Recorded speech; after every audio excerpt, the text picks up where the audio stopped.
বেঁচে আছে বিশ্বাস হচ্ছে না। আনন্দপুরের মৃত্যুপুরী থেকে ফিরে বললেন তমলুকের সুশান্ত। শোনালেন শিউরে ওঠার মতো অভিজ্ঞতা। বেঁচে ফিরেও আতঙ্কিত তমলুকের বিমল ভৌমিক। আনন্দপুর অগ্নিকাণ্ডে কোনো রকম প্রাণে বাড়ি ফিরে এলেন পূর্ব মেদিনীপুর জেলার তমলুক থানার শহীদ মাতঙ্গিনী ব্লকের খণ্ডগ্রামের বিমল ভৌমিক। বললেন সে রাতে আগুন লাগার শব্দে আর আগুনের লেলিহান শিখা দেখে কোনোভাবে ছিটকে বাইরে বেরিয়ে এসে জ্ঞান হারায়। তারপরে এক কাপড়ে বাড়ি ফিরে আসি। তবে বিমল আতঙ্কিত, কারণ তার পাশে বেশ কয়েকজন ঘুমিয়েছিল, তাদের কোনো খোঁজ পাওয়া যায়নি। অপরদিকে তমলুকে সুশান্ত জানা বলেন, ওই দিন রাতে 9টার সময় খেয়ে শুয়ে পড়েছিলাম। হঠাৎ এক কাকু আগুন বলে চিৎকার করে উঠে ফোন হাতে নিয়ে দেখলাম ধোঁয়ায় চারিদিক অন্ধকার। তারপর কিভাবে বেরিয়েছি জানি না, কোনো জ্ঞান ছিল না। আগুনের হলকায় আমারও লেগেছে। দমকল এলো বেশ কিছুটা পরে। আমাদের উদ্ধার আর কে করবে, আমরাই প্রাণ বাঁচাতে ছুটলাম। এরপরে কোম্পানির লোক এলো, ওরা পিজি হাসপাতালে নিয়ে গেল, সেখান থেকে বাড়ি চলে আসি। আচ্ছা, এরকম যখন আগুন ধরা ঘটনাটা ঘটে ওই মুহূর্তে আপনি ওখানেই ছিলেন? ওখানে সবাই শুয়েছিলাম। তারপরে ঘটনাটা কিভাবে ঘটলো বা কিভাবে বেরিয়ে এলেন আপনি? আমি সবাই কেউ বলতেছে যেন যে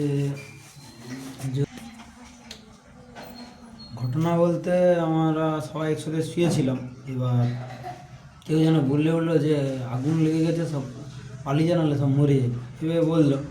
এবার হঠাৎ সবাই সবাইকে চিল্লাইছে। এবার কে কোন দিক দিয়ে বেরাইছে কী বৃত্তান্ত বুঝতে পারি না। আর আমি যে কীভাবে কোথা দিয়ে বেরাইছি আমার কোনো সেন্স ছিল না, ঠিক আছে। তো মাথা ঘুরে পড়েছিলাম সেখানে। আচ্ছা, বেরিয়ে গিয়ে কি দেখলেন? দেখলাম, আমি তো অনেকক্ষণ পর দেখলাম সেখানে যে দাও দাও দাও দাও করে আগুন লেগে গেছে, মানে পরপর জ্বলে জ্বলে জ্বলে জ্বলে আসতেছে। আচ্ছা, আপনি যাদের সঙ্গে গিয়েছিলেন বেরিয়ে যাওয়ার পর তাদের খোঁজ নিয়েছিলেন যে তারা কোথায়? আমি অনেক চেষ্টা করেছিলাম, এই পায়ানো সে পায়ানো অনেক চেষ্টা করেছিলাম, দেখছিলাম, কিন্তু কেউ কাউকে দেখতে পাইনি, ঠিক আছে। আমি তো সেখানে অনেক চেষ্টা করছিলাম যে মনে হয় এদিকে নয় সেদিকে আছে, সেদিকে নয় এদিকে আছে, অনেক চেষ্টা ঘুরে ঘুরে ঘুরে দেখলাম। কাউকে জানিয়েছিলেন যে এরকম আমাদের বন্ধুরা ছিল, ওনাকে খুঁজে পাচ্ছি না? ওখানে তো ম্যানেজাররা ছিল, সবাই সবাইকে জিজ্ঞাসা করতেছে কার টিমের কে লোক নেই কি বৃত্তান্ত।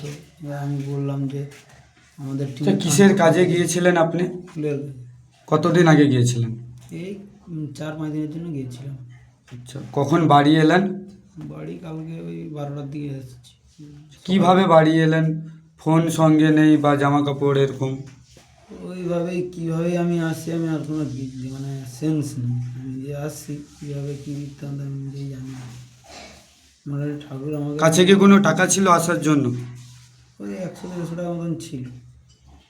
আচ্ছা, আপনার নাম? বিমল ভূমি।